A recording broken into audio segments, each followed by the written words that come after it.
something strange about people who grew up in the 1990s. They remember a world that doesn't exist anymore. A world where boredom was normal, where silence wasn't uncomfortable, where friendships were built face to face, not through glowing screens. Back then, the internet felt like magic, not addiction. And if you talk to someone who grew up in the 90s, you will notice something unusual. They often feel like they belong to two different worlds. One foot in the analog past and one foot in the digital future. They remember life before smartphones, before social media, before algorithms decided what you should see. They watched technology arrive, slowly at first, then all at once, like a silent invasion. And because of that, their psychology became something unique, something conflicted, something modern generations don't fully understand. But here is the deeper question. What does growing up in the 1990s actually do to the human mind? Why do people from that generation feel nostalgic, restless, and sometimes strangely disconnected from the modern world?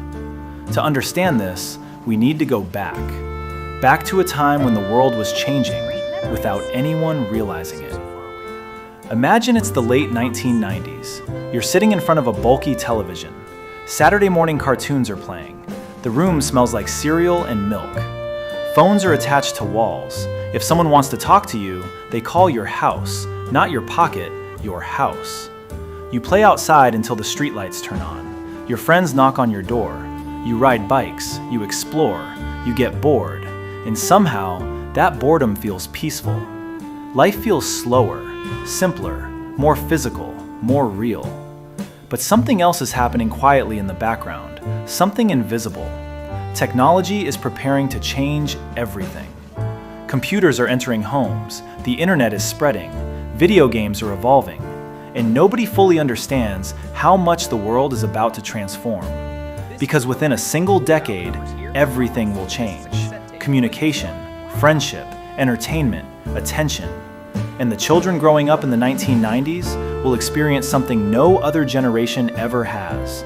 They will remember both worlds, the world before constant digital stimulation and the world after it.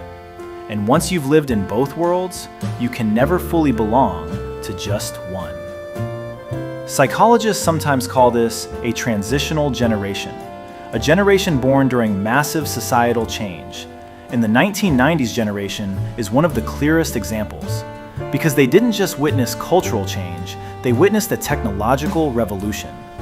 The world shifted from analog to digital, from slow to instant, from physical interaction to permanent online connection. And when the brain grows up during this transformation, it develops unique psychological patterns. The first pattern is nostalgia, but not simple nostalgia, deep emotional nostalgia, a longing for how life felt before constant stimulation, before notifications, before endless scrolling. Because the brain remembers a time when attention was not constantly under attack. And when the mind remembers that feeling, it begins to emotionally protect those memories. That is why people who grew up in the 1990s often feel a deep connection to their childhood experiences. Not just the memories, but the feeling of that time. But nostalgia is only one piece of the psychological puzzle. Another powerful factor is adaptation pressure. Think about how many technological revolutions this generation experienced. Computers, the internet, social media, smartphones, streaming platforms, algorithms, artificial intelligence. Each new wave forced them to relearn how the world works. And constant adaptation rewires the brain. It creates flexibility, but it can also create mental fatigue. Because the rules of society never stop changing. And then there is another powerful force, social comparison. Before social media, you compared yourself to people around you, your classmates, your friends, your neighbors. But today, comparison is global, infinite, relentless. Suddenly, people began measuring their lives against millions of strangers. Perfect vacations, perfect careers, perfect bodies, perfect lifestyles. And the 1990s generation experienced this shift in real time. They remember what life felt like before comparison became constant. And that contrast changes how they see the world. But perhaps the most fascinating psychological effect is something called cultural displacement. A quiet feeling that the world has moved forward, but part of your identity still belongs to another time. People who grew up in the 1990s remember experiences younger generations never had. Video rental stores, dial-up internet sounds, waiting a week for the next episode of a show, buying music you could physically hold. These experiences shaped their expectations about life, but the modern world runs on completely different rules.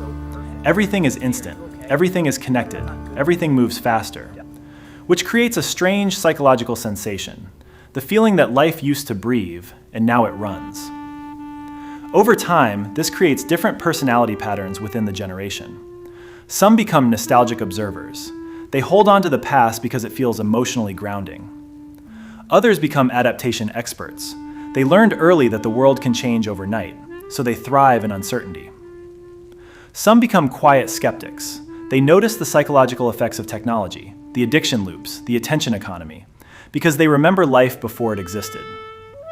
And some feel caught in the middle, between generations, between worlds, too young to belong to the past, too old to feel fully native to the digital age. But here is the deeper truth. People who grew up in the 1990s witnessed something historically rare. They watched the world transform in real time.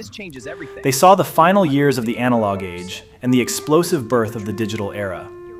Their childhood belonged to one world, their adulthood belongs to another, and that experience leaves a permanent mark on the mind. It makes them nostalgic, adaptable, reflective, but most importantly, aware, because they understand something many people forget. The way the world looks today is not the way it has always been, and it will not stay this way forever.